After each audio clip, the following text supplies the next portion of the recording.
It's the Friday of a long weekend, and you're crawling north on the highway. And somewhere around the second hour of traffic, you start counting. Every second truck is towing something, a gleaming wake boat worth more than most people paid for their first home. A double trailer stacked with two brand new ATVs, the price tag still practically hanging off them. Jet skis, a camper the size of a small apartment. And you can't help it. You start doing the math in your head. You know the average Canadian wage. You know, roughly, what's sitting in your own checking account this exact morning.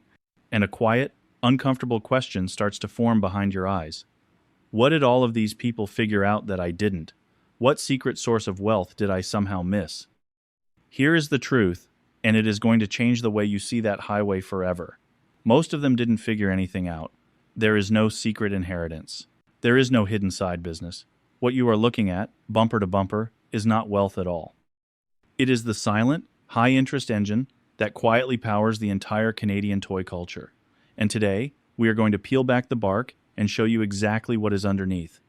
Picture your neighbor's life the way you see it from the street. It looks like a beautiful, sturdy log cabin, the big house, the boat in the driveway, the truck that still has dealer plates on it. From the road, every single log looks solid. It looks like something that was built to stand for 100 years. But walk around the back, peel away one strip of bark, because inside those gorgeous logs, the Equity Termites have been feeding for years.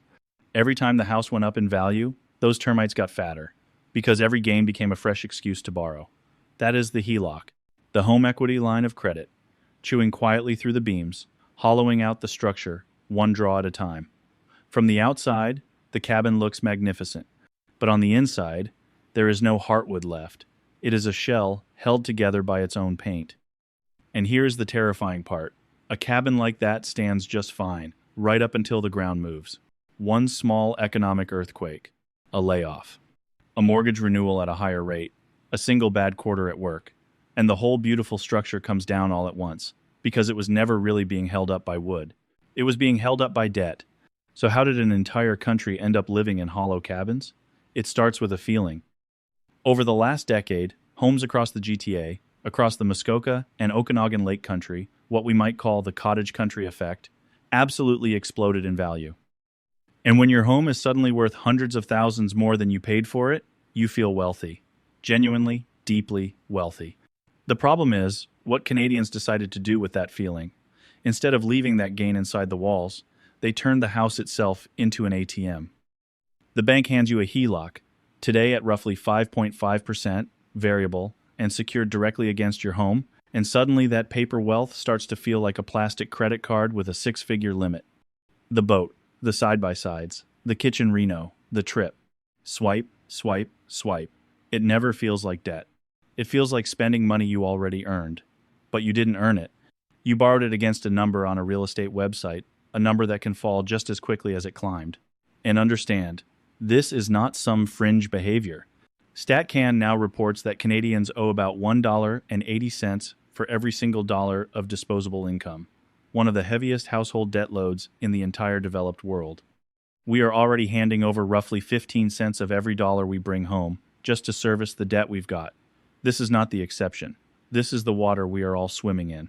Now, let's actually run the numbers on that boat, because the sticker price is the smallest lie in the whole story. A well-equipped new wake surf boat in 2026 averages around $140,000.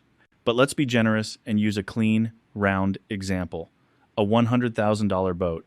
Almost nobody pays cash for that. They finance it, very often, through a dedicated recreational loan at about 7%, stretched all the way out over 15 years to keep that monthly payment looking nice and friendly. Here is what that friendly little payment actually costs you. Over those 15 years, you do not pay $100,000 for the boat. You pay more than $161,000, which means you have just quietly handed over more than 60,000 real, after-tax Canadian dollars to a big Canadian bank on top of the boat itself. So sit with that for a second. They are not buying a boat. They are donating more than $60,000 to a bank for the privilege of looking successful on a Saturday afternoon. And what did all of that money actually buy? Think about the giant teddy bear at the carnival claw machine. You know the exact one. It's enormous. It's plush. And when you walk out of the fair carrying it over your shoulder, every single person turns and looks. For about 10 seconds, You are the most winning person on the entire midway. But you didn't win it, did you? You fed that machine again, and again, and again, and again. And the ATV sitting in the driveway is that exact bear. To keep it, you have to feed the repayment machine every 2 weeks. Payday after payday, shift after shift, all summer, all winter. And the very moment you stop feeding it, you lose a job. You lose a few shifts. The overtime dries up. The carnival owner walks straight over and lifts that bear right back out of your arms. Because you never actually owned it. You paid a premium to hold it for one single summer. And here's the cruelest part of the machine. The moment that boat or that ATV is registered, it sheds roughly 30% of its value. The prize shrinks the instant you touch it. But the loan? The loan does not shrink $1. You now owe far more than the thing is even worth, which, on a boat, means you are officially underwater. A very special kind of Canadian irony. Then come the costs that nobody ever posts on Instagram. You have to insure a $100,000 machine. You have to store it, heated, indoors, through 6 long months of Canadian winter. Add those two together, and every single year, just insuring and storing that boat can quietly eat as much as a couple of months of groceries for a family of 4 at Loblaws. Months of actual food off the table, gone. To protect a toy, you'll touch barely a dozen days all year. And that is the part that should genuinely stop you cold. Do the routine math on your own life.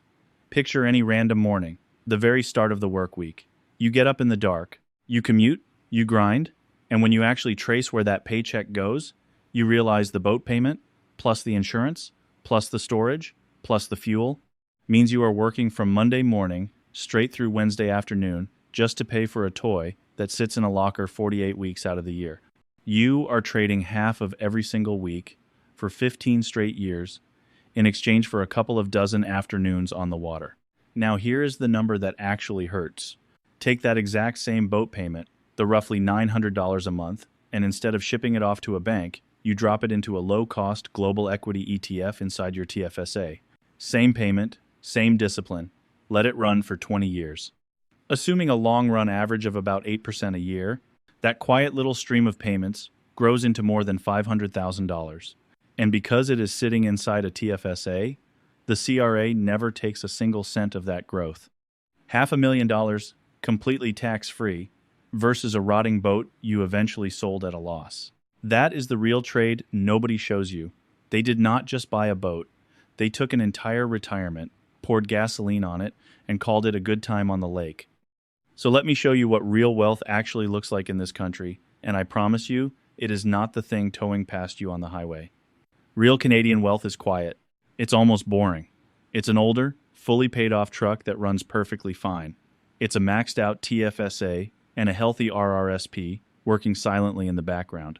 It's a portfolio that throws off enough cash flow that when this family wants a weekend at the lake, they simply rent the boat, they rent the cabin, they pay for the entire thing in cash, and then they hand the keys back and drive home with 0 payments, 0 storage, and 0 insurance, chasing them into next year. They get the exact same sunset, the exact same wave, they just don't spend the next 15 years bleeding for it. So the next time you're stuck on that long weekend highway, counting all the toys, feeling that little pang in your chest, remember exactly what you are looking at. It isn't wealth, it's leverage. It isn't freedom, it's a leash with a very nice paint job. Because true wealth in 2026 was never about the size of your engine. It's about the size of your breathing room. It is freedom over flexing every single time. And in the end, the only number that really matters is this one. Is your margin bigger than your propeller? Keep your margin bigger than your propeller. That, right there, is the whole game. If you learned something, like and hit subscribe. We'll see you in the next one.